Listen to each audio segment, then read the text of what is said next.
Estás escuchando Buen Día a Día. Estás en Radio Splendid AM 990. Todas las voces. Y como ya contamos, tuvimos el gran placer durante la semana de conversar con uno de los escritores más importantes de la actualidad en la Argentina, de, como después le dijimos, ¿no?, un auténtico bestseller, un hombre que realmente sabe que lo que va a escribir será un éxito por la experiencia que ha tenido, el licenciado en psicología Federico Andajasi, quien fue declarado durante el 2011 como una personalidad destacada de la cultura de Buenos Aires, y quien presenta su última novela, su regreso a la ficción, El libro de los placeres prohibidos. ¿De qué se trata, Federico, esta última novela?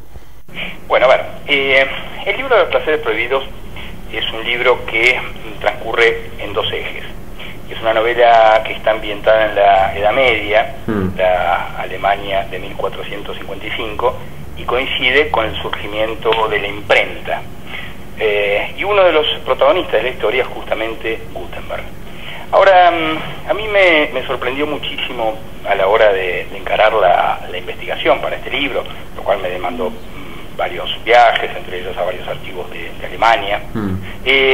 Descubrí que tenemos una visión completamente escolar de Gutenberg, y en rigor conocemos muy poco.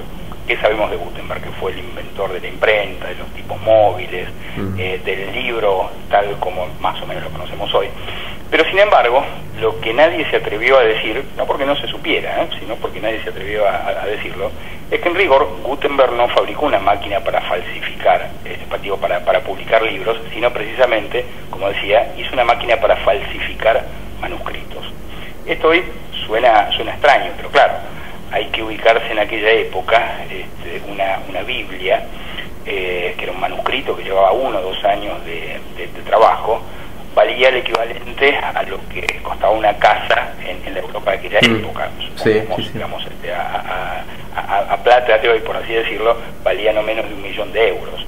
Entonces, curiosamente, cuando uno mira una Biblia de Gutenberg, impresa por Gutenberg, lo primero que llama la atención es que no se diferencia en absoluto de un manuscrito. Es decir, lo que está claro era ese afán de perfección que claramente, digamos, uno después cuando indaga en la vida de Gutenberg se entera que en rigor lo que había inventado es la máquina para falsificar. De hecho, bueno, él se asocia con 2 otras personas, con Fust, un banquero, y con Schroeffer, un artesano, y Fust justamente es apresado en París intentando vender estos manuscritos falsos. Entonces, claro, cuando empiezo a investigar acerca de la vida de Gutenberg, me encuentro con una cantidad enorme de juicios que le inician diversas instituciones, diversas personas. Entonces es curioso porque las pocas biografías que existen sobre Gutenberg, que realmente son muy pocas, se basan en estos documentos judiciales. Y es muy fácil deducir efectivamente que Gutenberg, que además era hijo del director de la Casa de Moneda de Mainz, de aquella ciudad alemana, conocía todos los oficios de impresión, de acuñación de monedas. El padre era perito en falsificaciones de dinero, con lo cual, digamos, sabía muchísimo acerca de falsificar. Entonces, este es uno de los ejes de la novela. Pero por otro lado, digamos, es una novela que no se trata, digamos, de esas biografías noveladas, sino que es un thriller. Yo la defino como una novela policial, porque se inicia justamente con el asesinato de una prostituta en un burdel muy curioso, que después nos vamos a enterar que en realidad no es un burdel, sino algo mucho más sagrado, un burdel. Y entonces nos encontramos con que este asesinato en realidad es una serie dentro de una cantidad de homicidios de prostitutas. Entonces, claro, ahí las dos historias se enlazan porque en realidad la Iglesia, cuando descubre el invento de Gutenberg, tiene un motivo para alegrarse, que es que, bueno, dicen, este invento para falsificar libros, en realidad, bien utilizado, puede servir para difundir los sagrados, las Sagradas Escrituras, la Biblia, etcétera. Pero claro, otro sector de la Iglesia decía, claro, pero también están aquí los otros libros, los libros profanos, los libros heréticos, y entonces rápidamente también se van a difundir aquellos libros prohibidos. Entonces, bueno, el libro de los placeres prohibidos es este cruce en aquella época que marcó el surgimiento del libro, con aquellos libros sagrados y con aquellos libros prohibidos. Federico Andajasi contándonos un poco, resumiendo su último trabajo, el libro de los placeres prohibidos.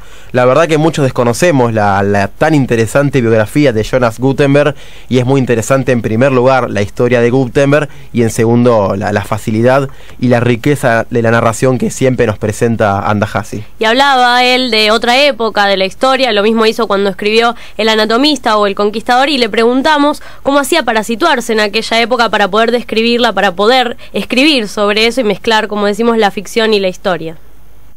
Mira, yo siempre dije que la narrativa, que la novelística es un instrumento sumamente válido para hacer un trabajo de reconstrucción histórica. Yo creo que muchos novelistas, siendo que por supuesto no somos historiadores, por vía de la hipótesis literaria muchas veces conseguimos recomponer esa cadena de hechos que hacen a la historia. Y efectivamente creo que es curioso porque por distintas razones, como te decía, nadie se atrevió a poner en palabras esto, que es un hecho muy fácil de deducir. Entonces, claro, ¿cómo se hace una reconstrucción histórica? En principio se trata de hacer verosímil un escenario, si bien no es necesario viajar y estar in situ en los lugares para hacer una reconstrucción de tal o cual ciudad en la Edad Media, pues podemos viajar en el espacio, pero en el tiempo es imposible. Entonces, por más que uno viaje y vea, me parece que hay algo en el orden de la reconstrucción histórica que no tiene que ver con lo que uno ve y percibe, sino con lo que uno puede investigar y con lo que uno puede indagar.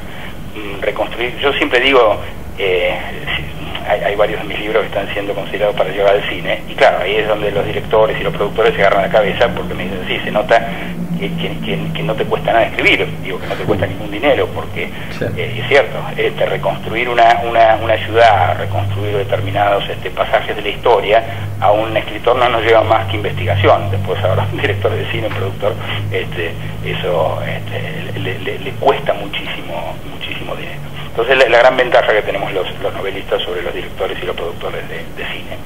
Entonces te decía, si bien es cierto que a mí me es muy familiar la investigación histórica, además me apasiona, me gusta muchísimo desde El Anatomista, ¿no? Sí. Primera novela, recordemos que El Anatomista trata sobre un hecho increíble y que realmente sucedió.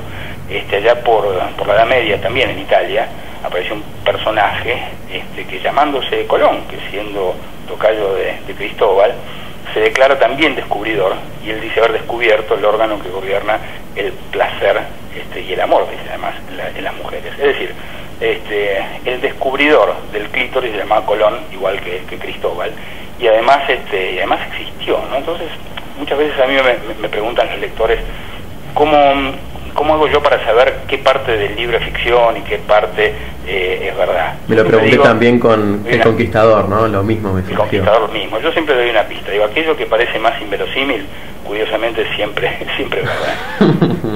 Realmente es así. Qué interesante lo último que nos contaba Federico Andajasi acerca de la verosimilitud de sus ficciones, principalmente esta última, El Conquistador, El Anatomista, donde habla sobre la historia del hombre, la historia de las religiones, y esa pregunta de, bueno, ¿qué es verdad y qué es ficción? Bueno, lo que dijo Andajasi, lo que crees que es ficción, eso es lo que más cercano está a la realidad. Federico Andajasi nos presentó el libro de los placeres prohibidos en el aire de Radio Splendid AM990.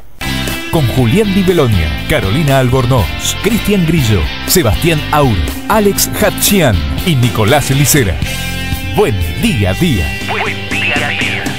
Domingos de 9 a 11 por Radio Splendid. AM990. Todas las voces.